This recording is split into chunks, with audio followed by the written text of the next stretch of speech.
Everybody, my name is Amber Gunst. I'm the CEO of Austin Technology Council, and we are very excited this morning to have Place Technologies come and share information with us about finance and growing and scaling your startups. That is the most important thing that startups can do for themselves, is to have good, clear financials. It's one of the main reasons why funding rounds aren't as successful as they could be, or it's one of the main reasons, if you do have good financials, how you end up closing a really successful round. So this morning, we're very pleased to have Alex Ziegler. He is the head of strategic alliance for Place Technologies, and he is going to lead the discussion. And we are very excited to get going. So I'm going to turn myself off and I'm going to hand everything over to Alex.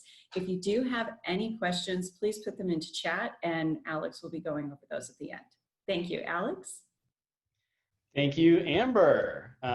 We're excited to partner with Austin Technology Council. And hi, everybody. As Amber mentioned, I'm Alex Ziegler from Place Technology here in Austin. Today, we're going to cover how the playbook has changed for startups and investors post-COVID, any tangible advice that will help you navigate this uncertainty right now, and the strategy for 2020 and beyond. And audience, I'd like you to remember and be sure to add your questions in the Zoom chat. We'll answer some today, and we'll get to the rest in future blog posts at placetechnology.com. So please feel free to subscribe to our newsletter and our social channels. So without further ado, let's introduce our guests. First, we have Mike Troy, who's a managing director at the Geekdom Fund, venture capital fund, which is focused on early stage B2B tech companies located in Texas and beyond. Mike's got considerable experience in startup financing, strategy, and sales, and he enjoys working as a board member, advisor, and mentor to a number of startup communities and accelerator programs. Mike's interests include enterprise software, vertical SaaS companies, and marketplaces. He's originally from California, but now considers Texas home. And finally, we have Wallen Walasai. He's a serial entrepreneur and the co-founder and CEO of 3Data Analytics, which is a 3D platform for operations and security that's developed on the first remote 3D operations center. They're enabling operators to predict maintenance, respond to threats, and reduce downtime from anywhere in the world. And currently, 3Data works with enterprise and aerospace and defense customers, helping them move to virtual collaborative workspaces. And before becoming an entrepreneur, Wallen was a data scientist with Nike and served as a data group design advisor for Microsoft. And of course, you might be wondering, why is Place Technology hosting this conversation? Well, at the previous company, Talent Rover, our founders felt all too well the challenge of being able to accurately model and predict their finances and their cash flow concerns before they became a burden. So they and we have created PlaceCPM as a platform for businesses to gain financial clarity and make better decisions faster, especially in times like these. So while I'm new to Place myself, this week Place Technology celebrated our second birthday, and we're excited to just be getting started. So now let's move on and chat with Mike and Wallen. So welcome, Mike and Wallen. It's great to have you guys.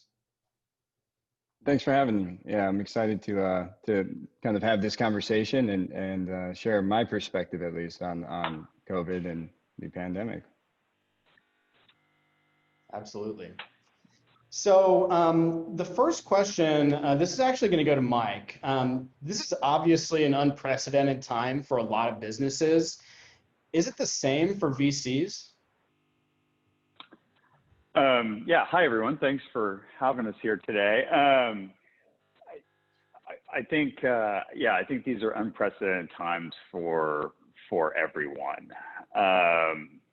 You know, there's the risk introduced by COVID just into the marketplace, into business in general, into existing portfolio companies or new investments that we're considering is, you know, well, I'm beginning to, I don't know about you guys, I may see a show of hands, but I'm beginning to hate the word unprecedented, but I don't have a better substitute for it at this time. I mean, it's everything from operationally. Most venture capitalists manage a portfolio of existing investments, and at any given time, you have, a handful of portfolio companies that are maybe going through a financing round or facing some sort of strategic challenge, and they're sort of raising their hand and needing you to kind of jump in and help them dig in on those problems or challenges. It's really the first time in my experience that I've seen sort of an entire portfolio of companies light up at exactly the same time, with everyone trying to figure out like how this is going to impact their business, what sort of challenges they have going ahead.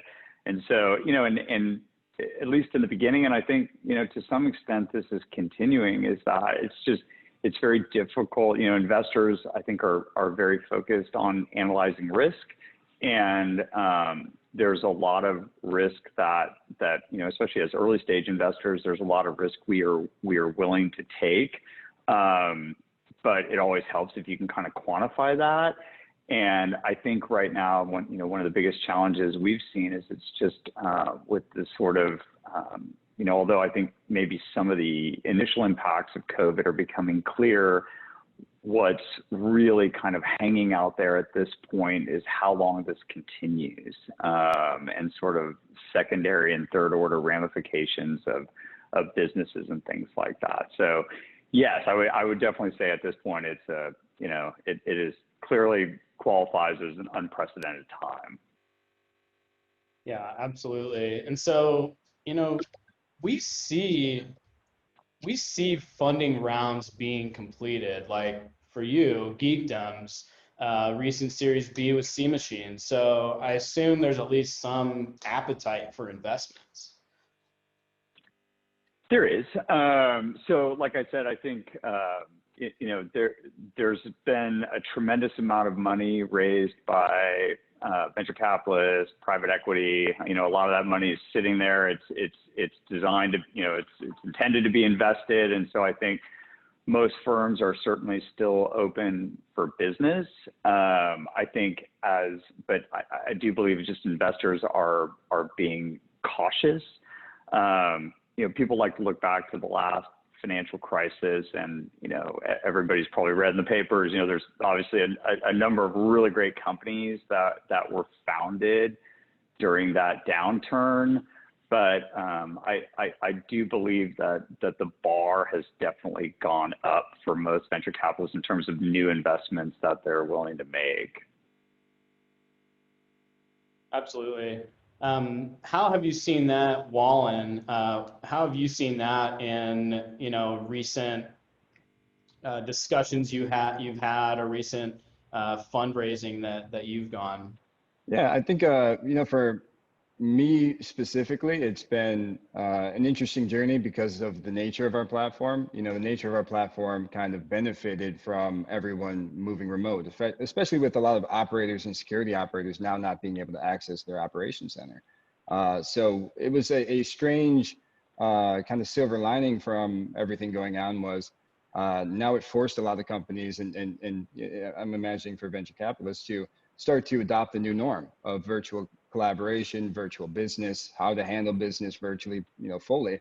So for, I guess our round that we recently closed was a $1.3 million seed round, which we're really excited to announce next week, with some investors who were interested in the company, but with the uptick of a lot of the, again, COVID impact on operations and the physical kind of collaboration workplaces shutting down, it kind of, was a boost that we needed to get us over the hump.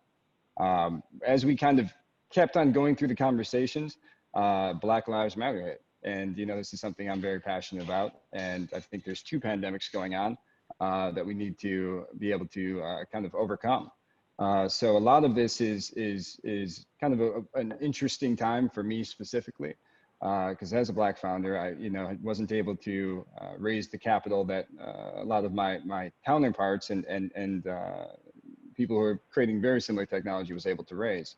So now I can have very candid conversations with my investors and new investors based on, the two pandemics that have been going on and how, personally, I've been handling it.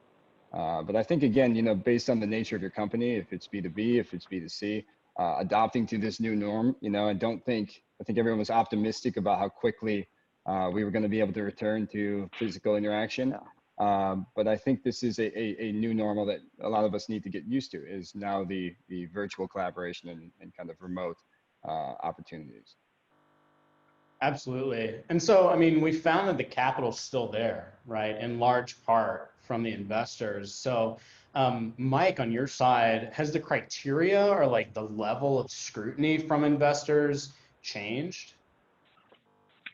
I think it has. I think, like I said, there's just a lot of risk being introduced by COVID and the uncertainty around how long that's going to last, which makes it just kind of tough to analyze. I think, Wallen brings up a great point, which is, there's a lot of, social unrest going on right now.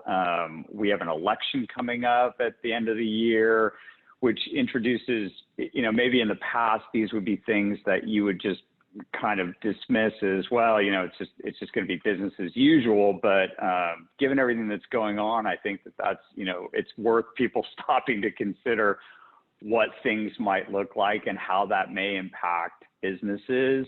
I think,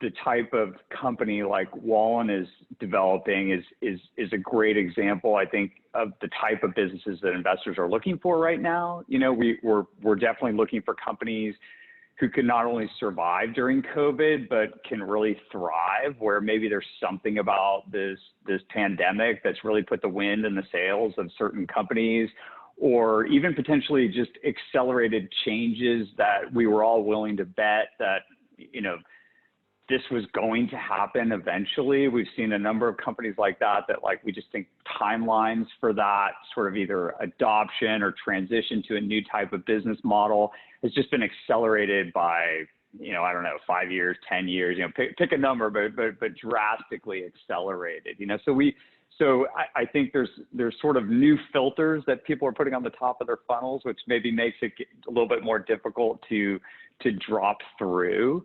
And, because the other side of it is that you want to make sure that, or at least we do, that, I've seen a number of deals come through that seem to be kind of very opportunistic based on COVID, which is great if this is going to give you a lot of momentum. But you want to make sure that on the other side of COVID, there's still a need and a requirement for your business, so that, you've got sort of that built to last sort of foundation laid for the company.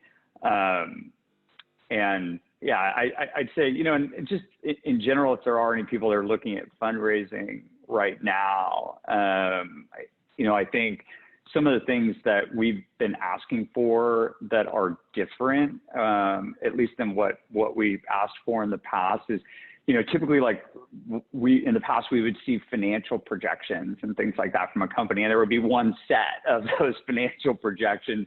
And excuse me, now we're typically looking for, like, let's see multiple scenarios played out. Like, what if COVID, what if we're beyond this in 6 months, 12 months, 18 months? Like, how does that affect the business, right? For better or for worse.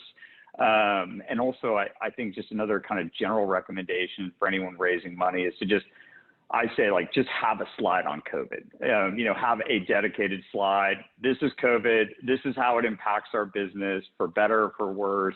Just address it up front. I've seen a lot of, presentations and decks kind of come through where it's just sort of this question mark that's left out there, where people are, investors are left to kind of determine for themselves, like, what the impact on this business might be.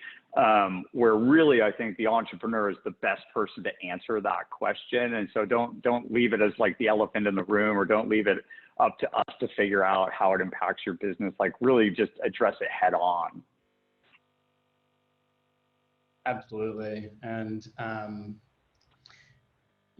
for you, Wallen, these changes in criteria or this level of investor scrutiny, how's that changed how you and maybe other founders have approached fundraising? I guess from my perspective, I'm no stranger to investor scrutiny. It's been again a different journey I've had probably than again my counterparts. But I think with the COVID, it's been a interesting transition from face-to-face pitches to virtual pitches, and I think there's a new kind of nuance to being able to effectively communicate what your business does without having the physical interaction. So for us, I think it's been a criteria of, we need to understand how we articulate the new value proposition that has been, we've kind of been positioned perfectly for, like Mike said, with the slide or just addressing COVID as a potential impact on the business, whether it's positive or negative, and how long we expect that to kind of force these companies to adopt the new normal, and what that means for the multiple business units and the growth opportunities within the company. For us, it's been really interesting to have these conversations, not only with the business units from IT and security, but then start to sprinkle in, new opportunities across the business units who just want to use virtual collaboration tools and be able to visualize their data.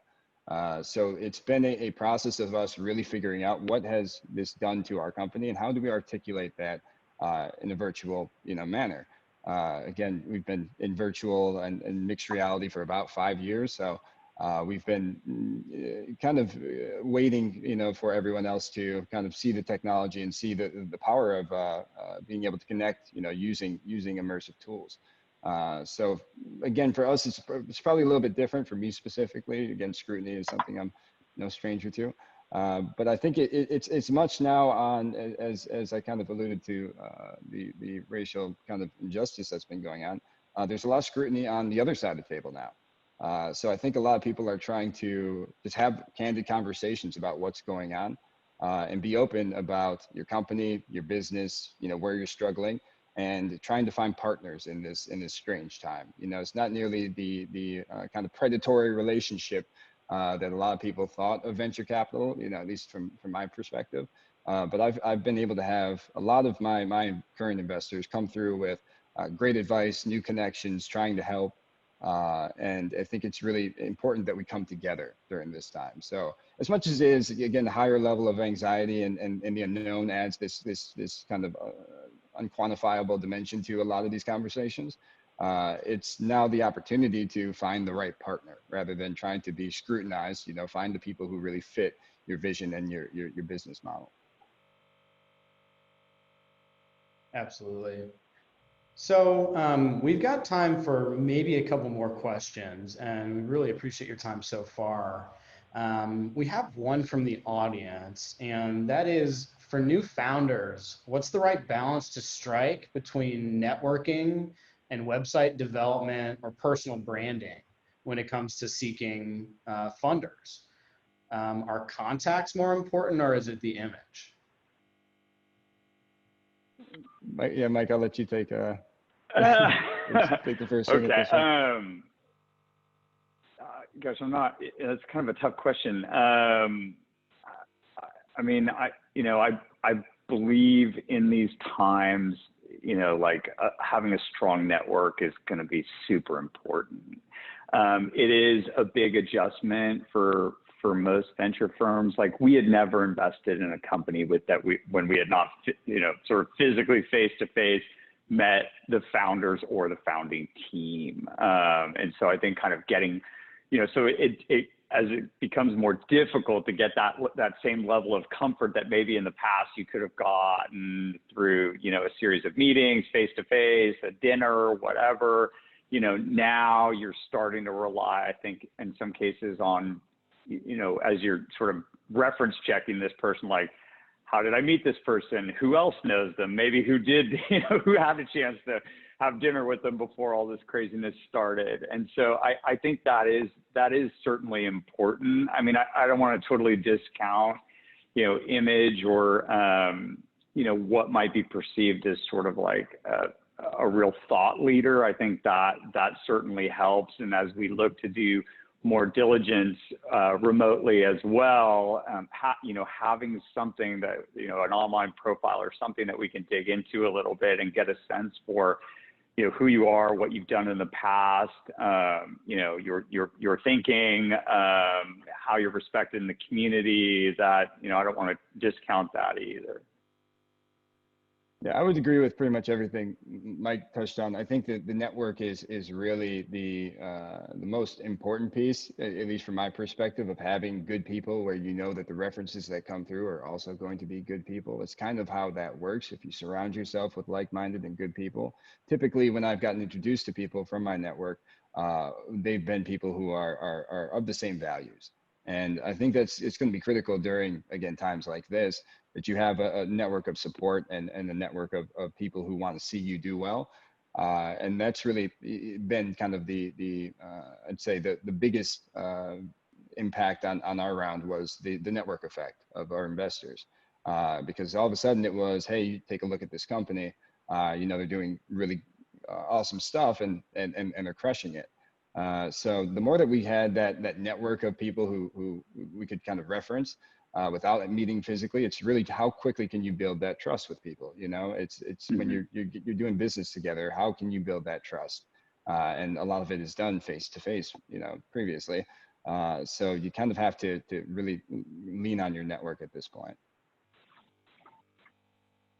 Yeah, and Wallen, you referenced a couple of times how this new place we live in really is virtual, right? You're having these meetings, no longer getting to get in front of somebody and shake someone's hand and have an investor really have a feel for your presence within a room.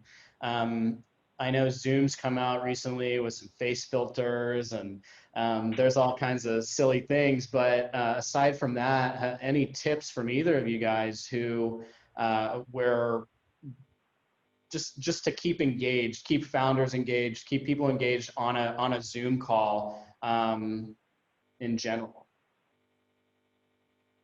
Yeah, I think. Oh, go ahead. All right. I think from my perspective, with the nature again of what we're doing, it's hyper interactive, it's immersive, it's engaging, and I've kind of resorted even before COVID to pitching my platform on my platform, and meeting some of our investors in a 3D kind of synthetic environment before I even met them in reality, and I've actually been able to raise money doing that. So I think really trying to figure out what tools, with Zoom is great. I'm a fan of the way that they're trying to build kind of connectivity between people. But coming from a security perspective, again, it's always about, how can you try to innovate and use tools that are fully, secure while having these video conferences. There's been a lot of news and headlines around some of the Zoom bombing people have been doing. So I think, really trying to get out there, look at the tools that are out there, and then try to keep everything fresh, especially when trying to meet new people. Use tools that might be a little bit more experimental, in my opinion, because it keeps people interested rather than kind of death by Zoom calls. I've been on, 13 Zoom calls in one day, and it was just the worst. There's nothing worse than just repeatedly having to jump on Zoom calls. Yeah, I was going to say one of my simple recommendations would be try and schedule meetings in the morning, because it like Zoom fatigue. I was on a Zoom call at 9:30 last night, and by that was my 7th or Zoom call of the day or something like that, and so my energy level is definitely dropping. And then just I think some other kind of practical is like if you're really going to be pitching investors, like to the extent you can be in a quiet room without dogs and kids, running around in the background, and like I have kids and I have a dog, so I'm very sympathetic to stuff like that. But it's just from like the other side, it can be very distracting as you're sort of looking at things transpiring in the background, or a lot of banging or something going on your deck remodel or something. Yeah, it's you got to shake it up a bit, and I think Wallen, that little twist of using your own platform to meet within is incredibly cool. So This has been fantastic, and I want to take just a couple quick minutes to plug you guys and a little bit about Place Technology as well. So, Mike, you made a perfect reference about how founders need to be able to show different scenarios, really model out what they might be doing with the money or where it might lead with that investment. And so Place Technology is something that does help businesses and founders make those financial models to better weather a storm like this and get investment and stay on track with that investment. Our flagship product, PlaceCPM, it's a Salesforce App Exchange partner that brings in data from accounting systems like QuickBooks Online or Xero, and it marries that data with your operational information from Salesforce. It really enables businesses to easily model their finances and better understand how their decisions will impact their future cash flows and the bottom line. So that's a little bit about us. We really appreciate your time, everybody. Wesley, thank you for that great question from the audience. Thank you to Mike Troy. You can find out everybody about more about Mike Troy and the Geekdom Fund at geekdomfund.com or on Twitter at geekdomfund. You can also find out more about 3Data and Wallen at 3data.io. That's the number 3data.io. And follow Wallen on Twitter at Wallen_. That's WALLON_.